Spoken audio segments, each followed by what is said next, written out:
All right, good afternoon, everyone. Welcome to the webinar. Before we get started, my name is Gary Baracco. I'm the Senior Director of Product Marketing at EC Vision, working today out of our New Jersey office.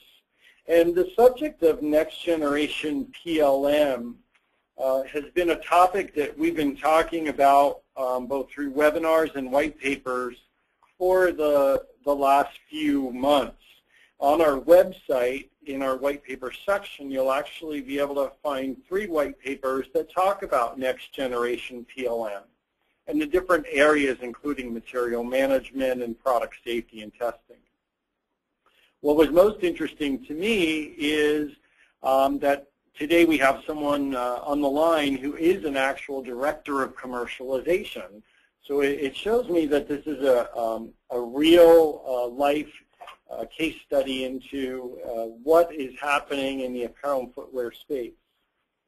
Now, commercialization to us is the supply chain management process. Oh, sorry. Let me just do some quick housekeeping. If you have some questions, we've got you all on mute. So just raise your hand and we'll see your hand go up, and we'll take some questions, and we'll be able to view them. Let's just see. Yeah. I think I just took my screen away, right? There we go. So first of all, commercialization is the supply chain management process that really provides structure for developing and bringing to market the new products that you jointly bring to market with your suppliers and their suppliers. And because of the need to connect so many parties in this process, these parties that are often globally dispersed and typically don't communicate directly, commercialization is the phase that's likely to bring about the greatest risk of failure or slippage. But when properly executed, implementation of the process not only enables management to coordinate the efficient flow of new products across the supply chain, but it also assists supply chain members with the ramp-up of manufacturing and logistics, marketing, and the other related peripheral activities to support the commercialization of the product. So in the webinar, I'm going to talk about, for probably about 20-25 minutes, about what goes into the commercialization process and who plays a role. How did we get here? How did we get to the situation we're in? And the current retail ecosystem as it correlates with the need for a wrinkle-free commercialization process. We're going to define the term a little and how to use technology solutions to smooth out the wrinkles that occur during the process.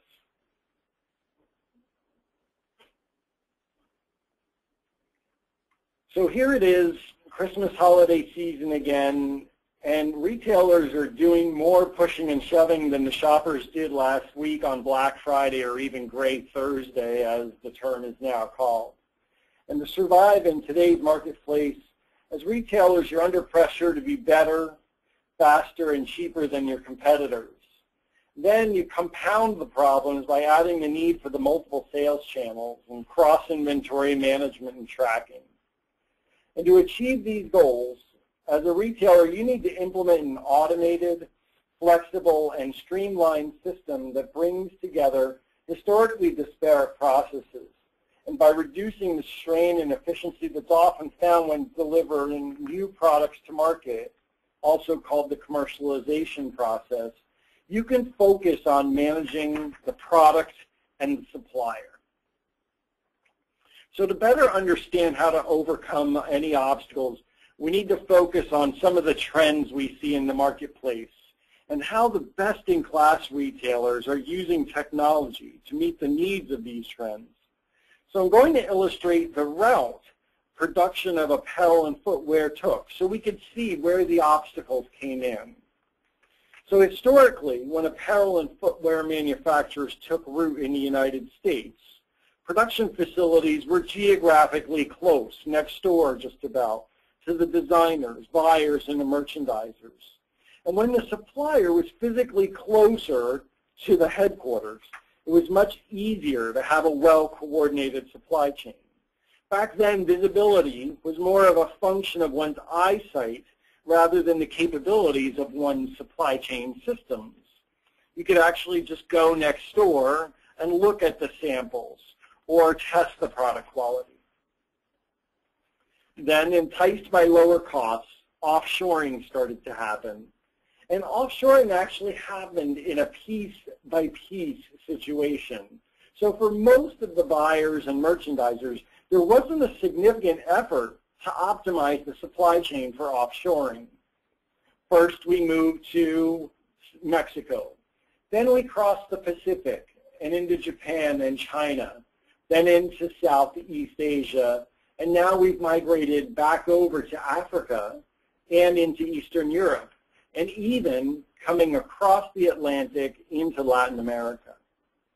So in addition to the tools and systems that are needed that weren't readily available back then, it's because back then it was okay, because mistakes were often covered up by the lower prices that could be offered because of offshore production. But now that's changing. There isn't much room for lower prices in today's markets. So now brands are really focused on more flexible and faster supply chains because inefficiency in offshoring can't be covered up by simply pushing suppliers for better margins. As apparel and footwear retailers and brands, today you have to make the sourcing decisions in an environment where you don't know all of the factors. Cost, risk, speed, innovation, agility, and more items come up as key factors, and you're being pushed from every side. And more than ever before, you're also reliant on a myriad of agents and vendors and suppliers and mills and third-party testing labs and auditors and others to bring the best products to market. So it's not all up to you and your team. So as we define the commercialization process, let's first agree that there's a lot of different life cycle diagrams that have been illustrated over the years, and the titles of each process areas have changed with the times too. But let's use this one for today. So grouping things collective, we start with product development, moving into then commercialization before sourcing, and compliance and testing and manufacturing, and then logistics and distribution. Now for some of you, these might occur simultaneously, or these phases could be in a little different order. But let's just use this again. Looking closer at the commercialization phase itself, though, we can break this down into at least the subtasks that we have shown on the screen. So within commercialization, we first start with conceptual design. And then some sort of collaborative material development needs to take place, and then the full-on design. We then conduct some pre-audit, either with your factories, raw material suppliers, or on the products themselves and the raw materials. We then start the sampling process and then do some real costing to see what the margins are going to be and if these products can really be adopted into our line plan. At that point, we take our customer orders and our line plan and we actually evaluate demand. And we look at capacity planning and then production planning and order management. So these are the areas of the commercialization phase that we really want to focus on. I can't see the code. So can you hit escape again? Just one thing, if anybody raises their hand, we can't see it because of the display we're in. So we're going to just escape quickly. Escape. Okay. Let me go back. And there we go. So that we can see if you have a question, and I'll relaunch into. Bear with us a second. Is it displaying that way on yours also? Okay.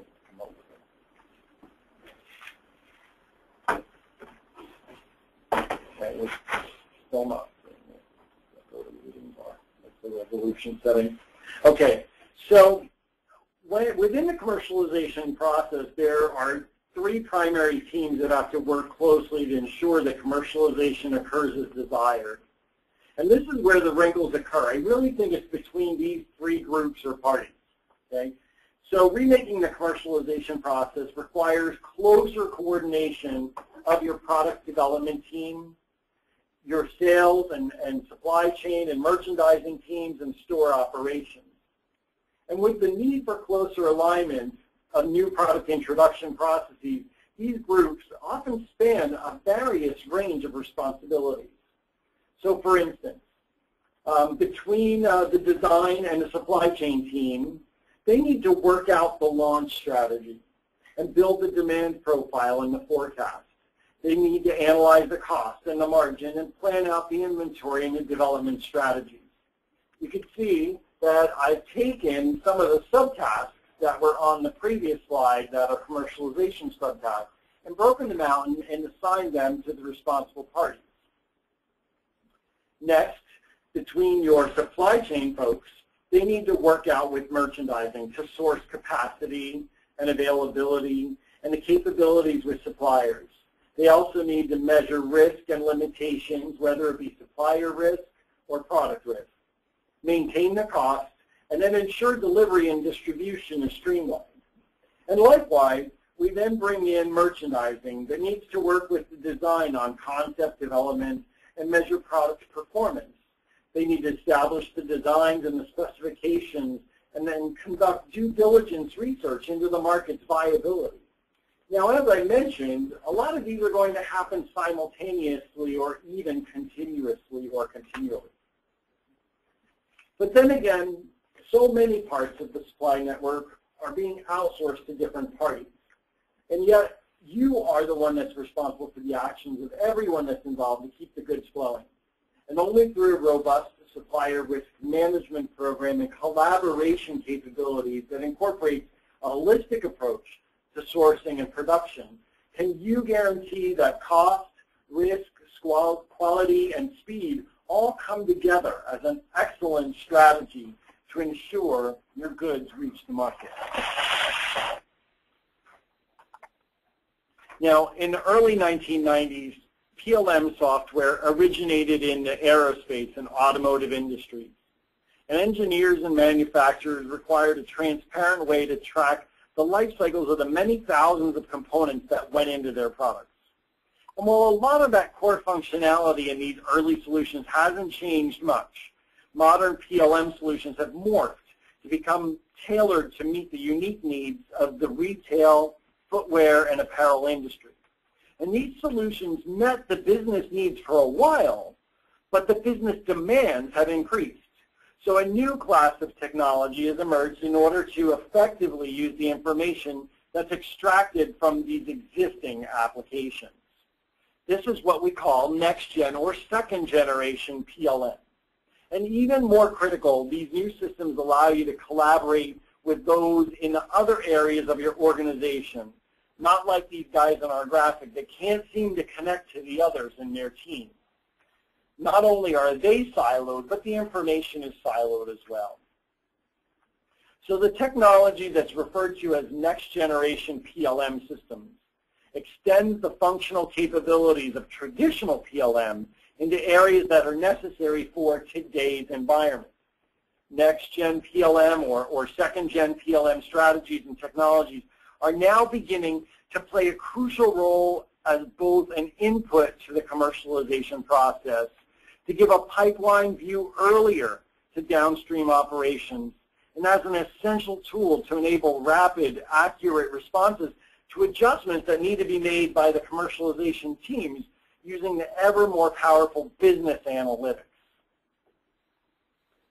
Mark Harrop is the CEO of a retail consulting group that I work with, and they're called Product Development Partnership, or PDP. They've identified the need for an extended PLM, or they call an ePLM solution, to realistically address all of the needs in supply chain management. The solutions that they suggest provide a platform where brands and retailers have better access to enterprise-wide information and tie together design, production, and other management aspects of their business. But these extended solutions still lack the collaborative features necessary to bring together all of the disparate role groups. This is where the collaboration capabilities in a technology platform like ECVision Suite become the important joining layer for all of these other systems. Through a platform like EC Visions, content from multiple technology sources and service providers is converged into a single solution instead of separate silos. Remember the graphic I had of those three guys in their cubes, that not only could they get out of the cubes and talk to each other, but their information stayed locked in also. And because the other technology sources can now talk to each other with a collaborative system, there's no disconnect, and the information is easily traded from one system to another. Only then does it become easier for information to be mined and extracted. And more importantly, the information can be used to collaborate with suppliers of every tier, where the benefits are derived. And furthermore, by connecting your internal and your external parties, the multilateral communication flows freely and provides a collaborative space, thus more efficient commerce. In essence, the toolbox just got bigger and life just got simpler.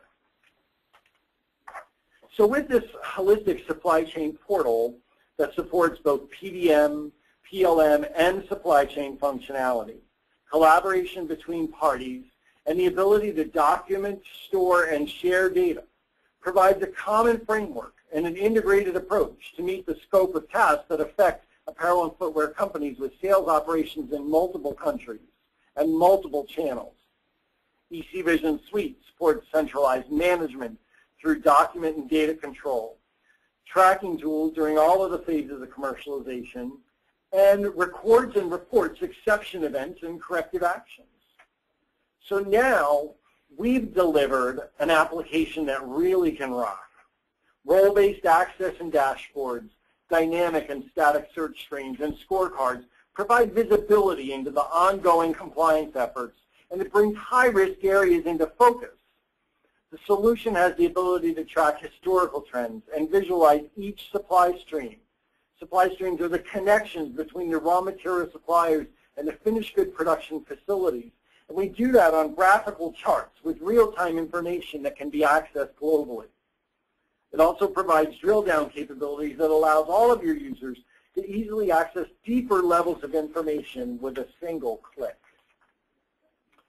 So when you piece it together and to reach this level of an all-encompassing product flow, integration between the technology solutions you already utilize is crucial. This means implementing both technology and best practice process changes. So here's some of the recommended steps brands and retailers should adopt. First of all, we recommend that you don't look to abandon your sometimes siloed or highly specialized technologies to make your operations more efficient. Rather, implement a centralized system that integrates the data from these into a collaborative platform and allows you to share that information. Also, realize that efficiency alone is no longer enough to achieve competitive advantage and to serve the global, connected, cross-channel, and fickle shoppers, and ultimately to deliver targeted sales, margins that make a profit, and impact the market in the apparel and footwear industry. So look beyond just that one benefit. And last, you need to utilize a web-based portal that involves all of the parties, both internal and external. Otherwise, you're going to stay siloed in your cubes. As a packaged solution that reaches well beyond the classic PLM tasks, EC Vision Suite provides a means for users, including internal sourcing, product compliance, material management, QA, legal, overseas buying office, suppliers and agents, inspectors, and others, to achieve greater visibility into the commercialization process. And EC Vision's unique solution can help companies in their efforts to reevaluate their business strategies. You can gain a better understanding of the critical interdependencies and supply chain risks along the way, from the sourcing of raw materials to delivery to the customer, and appropriately manage these risks before they happen and when you're faced with them. An outcome of the aligned way of looking at commercialization of apparel is a better sense of the trade-offs that apparel companies and footwear brands make between product development, merchandising and sales planning, and supply chain activities. So instead of trading off between each of those parties that I mentioned earlier, let's get them aligned and get them to work together. Each of these areas can operate efficiently on their own, yet continue to perform when the whole picture is considered. So that's the end of our presentation for today.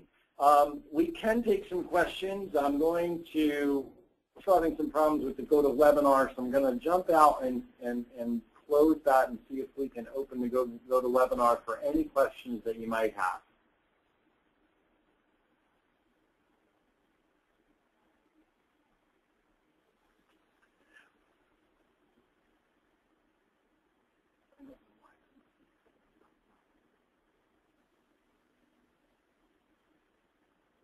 Okay, now I'm able to see the GoToWebinar and the slideshow at the same time. So I don't know if there are any questions. I don't see any raised hands. However, my email is on here. I'd be glad to take more questions from you. And the recording of this webinar will be available on our YouTube channel. And again, also on our website in the white paper section, you can access the white paper that correlates with this webinar and the other two that we have there. All right, so I want to thank you all for attending today. I'll let you all get back to work and have a great day.